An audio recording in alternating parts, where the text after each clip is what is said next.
Passenger video ಮಾಡಿದ್ರು ಆ flight ಬಗ್ಗೆ. ಅದು ಡೆಲ್ಲಿಯಿಂದ ಅಹಮದಾಬಾದ್ ಬಂದಿತ್ತು. ಆ ಫ್ಲೈಟಲ್ಲಿ ಟೆಕ್ನಿಕಲ್ ಪ್ರಾಬ್ಲಮ್ ಇದೆ ಅಂತ ಹೇಳಿ AC ವರ್ಕ್ ಆಗ್ತದೆ ಅಂತ ಫ್ಲೈಟನ್ನು ತಾಂತ್ರಿಕ ದೋಷ ಇದೆ ಅಂತ ಹೇಳಿ ಗೊತ್ತಾದರೂ ಇವತ್ತು ಇದೆಲ್ಲ ನಿರ್ವಹಣೆ ಮಾಡುವಂಥದ್ದು DGCA ಇದೆ, ಮತ್ತು ಸಿವಿಲ್ ಏವಿಯೇಷನ್ ಮಂತ್ರಾಲಯ ಇದೆ. ಇವರೆಲ್ಲ ಏನು ಮಾಡ್ತಾ ಇದ್ದಾರೆ? ಜನರ ಜೀವದ ಜೊತೆಯಲ್ಲಿ ಚೆಲ್ಲಾಟ ಆಡ್ತಾ ಇರ್ತಕ್ಕಂಥದ್ದು ಇವತ್ತು ಇದು ಅತ್ಯಂತ ಖಂಡನೀಯವಾದಂಥದ್ದು. ಹೀಗಾಗಿ ಇದ್ರ ಬಗ್ಗೆ ತನಿಖೆನೂ ಆಗಬೇಕು.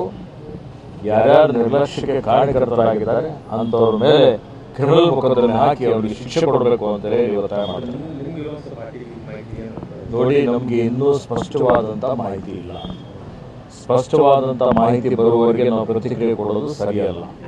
ಹೀಗಾಗಿ ಸ್ಪಷ್ಟವಾದಂಥ ಮಾಹಿತಿ ಬಂದ ಮೇಲೆ ನಮ್ಮ ಪಕ್ಷದ ನಾಯಕರುಗಳು ನಾವು ಎಲ್ಲ ಪ್ರತಿಕ್ರಿಯೆ ಕೊಡ್ತೇವೆ. ನೋಡಿ, ಟಾಟಾ ಗ್ರೂಪು 1 ಕೋಟಿ ಪರಿಹಾರ ಘೋಷಣೆ ಮಾಡಿದೆ. ನೋಡಿ, 10 ಕೋಟಿ ಕೊಟ್ಟರು ಕಡಿಮೆನೇ ಇದೆ. ಯಾಕೆ ಅಂತ ಹೇಳಿದರೆ ಜೀವ ಅತ್ಯಮೂಲ್ಯವಾದಂಥದ್ದು. ನೀವು 100 ಕೋಟಿ ಕೊಟ್ಟರು ಜೀವ ಬರುತ್ತಾ? ಜೀವ ವಾಪಸ್ ತಂದು ಕೊಡಲಿಕ್ಕೆ ಸಾಧ್ಯ ಆಗ್ತದಾ? ಆಗೋದಿಲ್ಲ. ಹೀಗಾಗಿ ಆ ಪರಿವಾರದವರಿಗೆ ಎಷ್ಟೇ ಪರಿಹಾರ ಕೊಟ್ಟರು ಕಡಿಮೆನೇ ಇದೆ. ಅವರಿಗೆ ಆತ್ಮಸ್ಥೈರ್ಯ ತುಂಬಬೇಕು, ಅವರಿಗೆ ಅವರ ದುಃಖದಲ್ಲಿ ಶಾಮೀಲಾಗಬೇಕು, ಅವರಿಗೆ ಶಕ್ತಿ ಕೊಡಬೇಕು, ಮತ್ತು ಇವತ್ತು ಜನರಲ್ಲಿ ವಿಶ್ವಾಸಾರ್ಹತೆ ಮೂಡಿಸುವಂಥ ಕೆಲಸ ಇವತ್ತು ಮಾಡಬೇಕು ಅಂತ ಹೇಳಿ ನಾನು ಹೇಳಲಿಕ್ಕೆ ಬಯಸ್ತೇನೆ.